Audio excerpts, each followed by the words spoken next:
we're using a method called the drop shot rig, and you can use it with live or artificial bait.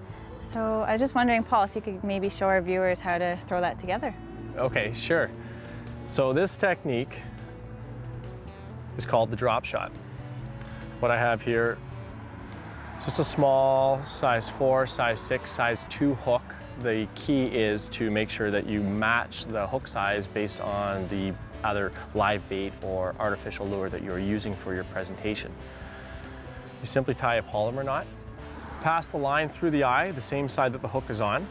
This is a key step to setting up the drop shot properly. Run the line through, and then come back through the hole again on the opposite side that you first started with. Pinch the line and slide your hook down. Simply tie an overhand knot. Keeping the line together and tight, you have a loop here that was formed. Take your hook and pass it through that loop. You should moisten any knot you tie. You can either use lake water or your own saliva, whatever you choose to do, especially with fluorocarbon. And then the key is to make sure you pull it in evenly and the knot forms. So right there, that's just your standard polymer knot. Really simple to tie, very strong knot. But to make it the drop shot setup, you have this tag end. Instead of cutting the tag end, you take the tag and pass it through the same side of the hook that you first started your initial knot with, and pull that tight all the way through. Now take your knot and tuck it inside the eye of the hook. And this will allow your hook to ride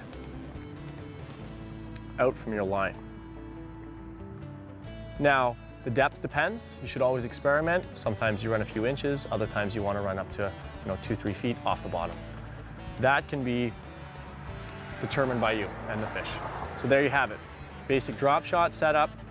Just remember, when you're using a drop shot, today I was running braided line on my reel with a fluorocarbon leader. So line twist really isn't an issue. If you just have straight monofilament like Amanda does, it's key to run a small 2-way swivel above, just slightly above your hook. Otherwise, you'll get really bad line twist. All right, Paul, thanks a lot. Let's get back to the water. All right, sounds good. Let's go.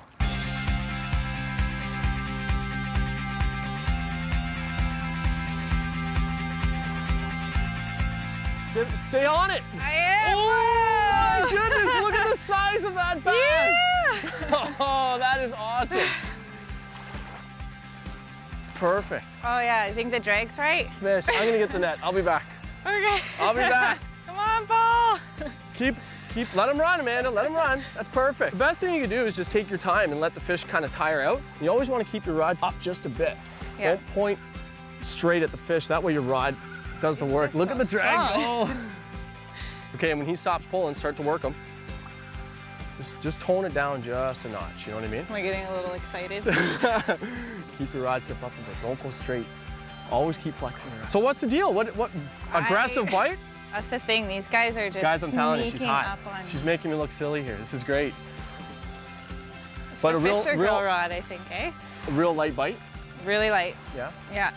Wow, what a nice fish. Look at the colors on these things. He's a little bit lighter looking. Why is that? Oh, I got him. Oh. That is amazing. Wow. Nice Gorgeous. job. Nice job. Open up your bail. I'm very happy with myself. So you asked about the colors of the fish.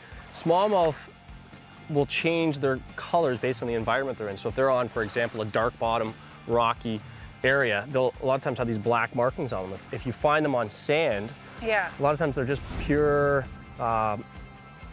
beige kind of color, like greenish, sandy kind of color, greenish kind of color, yeah, and then they get these really nice markings. So a lot of it's for camouflage. Because we're in fairly shallow water here, the water's clear. I think a lot of it's just survival instincts. Just camouflage. Yeah, camouflage. For example, if they're on a dark bottom or a rock, a lot of times they're black like this or dark green. And if they're on sandy bottoms, a lot of times they're light green color. Okay. Oh, good to know. Yeah, try that trick I showed you with the hook. See if you can get that out. Okay, so just twist it around. Get a good hold of the fish. And I just got Oh, wow, look at that. The hook just popped out. Yeah, he was barely hooked. Nice fish. Yeah, he's beautiful. All right, I'm gonna pick him up. Wow, look at that. What a beautiful fish. Look at the markings. Gorgeous. Outstanding. Nice. Yeah, that's a chunk. That's what we call a chunk right there. Just kind of hold him there. There we go. Perfect. He's off. Well done. So what do you think now? You got to visit the lower Niagara, and we got those great big Chinooks. Yeah. And then here we are in the upper Niagara. And I get to see the large size smallmouth smallmouth bass. Yep. I'm impressed. Niagara has a lot to offer here for different fish species, so I just want to go and catch some more. I don't think people realize how good of a fishery it is. And like you said, there's so many different things to see and do around here, but we're only an hour and a half, hour and 25 minutes away from downtown Toronto. Oakville, Burlington, Mississauga, they're all just, you know, under an hour away, and we have this unbelievable smallmouth bass fishery. It's a hidden secret. So stay tuned after the break for more big city fishing and smallmouth bass.